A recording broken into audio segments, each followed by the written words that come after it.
আসসালামু আলাইকুম। যে দুটো পাপ করলে সারাদিন ইস্তেগফার করলেও দোয়া কবুল হবে না, এ দুটো এমন পাপ, যে দুটো পাপ যদি আপনি করেন, আপনার মধ্যে যদি ওই দুটো পাপ থাকে, আপনি যদি ইস্তেগফার করেন, সারাদিন ইস্তেগফার করেন, তবুও আপনার সেই কাঙ্ক্ষিত দোয়াটি কবুল হবে না। অনেকে বলে, আমি ইস্তেগফার করি, সারাদিন ইস্তেগফার করি, রাত দিন 24 ঘন্টা ইস্তেগফার করি, তবুও আমার দোয়া কবুল হচ্ছে না। আমরা সকলেই জানি ইস্তেগফার এমন একটি আমল, যে আমল করলে, আল্লাহর দরবারে দোয়া করলে সঙ্গে সঙ্গেই সেই দোয়া কবুল হয়ে যাবে। কিন্তু আমরা জেনে হোক না জেনে হোক এমন দুটো পাপ করে ফেলি, যে পাপ করার কারণে সারাদিন ইস্তেগফার করার পরও আমাদের দোয়া কবুল হতে চায় না। সে দুটো পাপের মধ্যে যে পাপটি 1 নম্বরে আছে, সে পাপটি হচ্ছে সালাত পরিত্যাগ করা, যার অর্থ হচ্ছে নামাজ।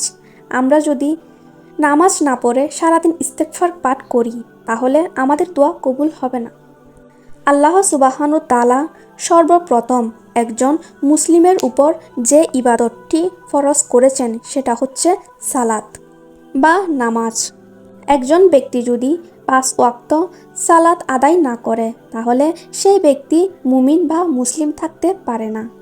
রাসূল সাল্লাল্লাহু আলাইহি ওয়াসাল্লাম হাদিসে বলেছেন, যে ব্যক্তি 1 ওয়াক্ত নামাজ ইচ্ছাকৃতভাবে ছেড়ে দিল, সে ব্যক্তি কুফরি করল। কুফরি করার মানে হচ্ছে অস্বীকার করা। আপনি যদি আল্লাহর কোনো বিধানকে অস্বীকার করেন, তাহলে সেটিকে কুফরি বলা হয়। আর একজন ব্যক্তি কয়েকবার কুফরি করতে করতে এক পর্যায়ে সে কাফেরে পরিণত হয়ে যায়। আর কাফের কাকে বলে সেটা আপনি ভালো করেই বুঝতে পারছেন। কাফের মানে হচ্ছে অমুসলিম। মুসলিমের বাইরে যে সমস্ত ব্যক্তিগণ থাকে, তাদেরকে কাফের বলা হয়। আপনি যদি 1 ওয়াক্ত নামাজ ইচ্ছাকৃতভাবে ছেড়ে দেন, তাহলে আপনি কাফেরে পরিণত হবেন। আর কাফের ব্যক্তি সারাদিন ইস্তেগফার করলেও তার ইস্তেগফার কোনো কাজেই আসবে না। আর অন্য এক হাদিসে রাসূল সাল্লাল্লাহু আলাইহি ওয়াসাল্লাম বলেছেন, মুসলিম এবং অমুসলিমের মধ্যে পার্থক্য হচ্ছে নামাজ বা সালাত। একজন ব্যক্তি মুসলিম নাকি অমুসলিম, সেটা বোঝার উপায় হচ্ছে সেই ব্যক্তিটি সালাত বা নামাজ আদায় করে কিনা। যদি সেই ব্যক্তি সালাত আদায় করে, তাহলে সেই ব্যক্তি মুসলিম। আর যেই ব্যক্তি সালাত আদায় করে না, সে ব্যক্তি অমুসলিম। আর একজন অমুসলিম ব্যক্তির কোনো ইবাদতই আল্লাহ সুবহানাহু তাআলা গ্রহণ করেন না। যেহেতু ইস্তেগফার একটি সুন্দর ইবাদত, সেই ইবাদতটা আল্লাহ সুবহানাহু তাআলা কখনোই গ্রহণ করবেন না। যদি আপনি আল্লাহ সুবহানাহু তাআলার সর্বশ্রেষ্ঠ বিধান সালাতকে পরিত্যাগ করেন, তাহলে ইস্তেগফার কখনোই কবুল হবে না। অনেক ভাই বোন এমন পাওয়া যায়, যে শুধু কানে শুনেছে ইস্তেগফার পাঠ করলে দোয়া কবুল হয়, তাই সে সারাদিন ইস্তেগফার করে কিন্তু নামাজ পড়ে না। আবার দেখা যায় বিভিন্ন অজুহাতে 5 ওয়াক্ত নামাজের মধ্যে 4 ওয়াক্ত নামাজ পড়ে, কখনো কখনো 3 ওয়াক্ত পড়ে। সে নিজের সুবিধামতো নামাজগুলো পড়ে। রাত জেগে মোবাইল স্ক্রলিং করার ফলে অথবা কোনো কাজের কারণে ভোরবেলা উঠতে পারে না, যার কারণে সে ফজরের সালাতটা আদায় করে না। আর সেটা একদিন করছে বা মাঝে মাঝে করছে সেটা নয়, বরং সে প্রতিদিনই সূর্য ওঠার পর সালাত আদায় করছে, অথবা সে একেবারেই ছেড়ে দিচ্ছে, অথবা সে জোহরের সময় জোহর এবং ফজর একসঙ্গেই আদায় করছে, অথবা দেখা যাচ্ছে জোহরের টাইমে তার কাজের চাপ থাকছে, যার কারণে সে জোহরের সালাতটা আদায় করছে না, অথবা সে প্রতিদিনই আসরের টাইমে আদায় করছে। এভাবে বিভিন্ন বাহানায়, কাজের বাহানায় সে নামাজগুলো ছেড়ে দিচ্ছে। আবার সে এদিকে চাইছে আল্লাহ সুবহানাহু তাআলা যাতে তার দোয়াটা তাড়াতাড়ি কবুল করে নেন। সেটা কিভাবে সম্ভব বলুন তো? ইস্তেগফার কবুল করাতে চাইলে তাহলে আপনাকে সর্বপ্রথম নামাজে যত্নবান হতে হবে। আপনি যদি 5 ওয়াক্ত নামাজ সঠিক নিয়মে যথাযথভাবে আদায় করতে পারেন, তাহলে আপনার ইস্তেগফার কবুল হবে। মানুষ হিসেবে কাজের চাপে বা অন্য কোনো কারণে 1 ওয়াক্ত নামাজ এদিক ওদিক হয়ে যেতে পারে, সমস্যা নাই। কিন্তু প্রতিদিনই যদি আপনি ফজরের সালাত সকালে আদায় করেন কিংবা ছেড়ে দেন অথবা জোহরের সালাত যদি আসরে আদায় করেন, তাহলে এটা কোনোভাবেই সম্ভব নয়। বড় ধরনের পাপ, তাই সর্বপ্রথম এই পাপ থেকে বিরত থাকুন, তারপর ইস্তেগফার করুন, তবেই আপনার দোয়া কবুল হবে ইনশাআল্লাহ। এরপরে আসি দ্বিতীয় পাপের বিষয়, সেটি হচ্ছে হারাম রিলেশন বা হারাম সম্পর্ক, যেটাকে অবৈধ সম্পর্ক বলা হয়। কোনো ব্যক্তি যদি হারাম সম্পর্কে জড়িত থাকে, তাহলে তার দোয়াও কোনোভাবেই কবুল হবে না।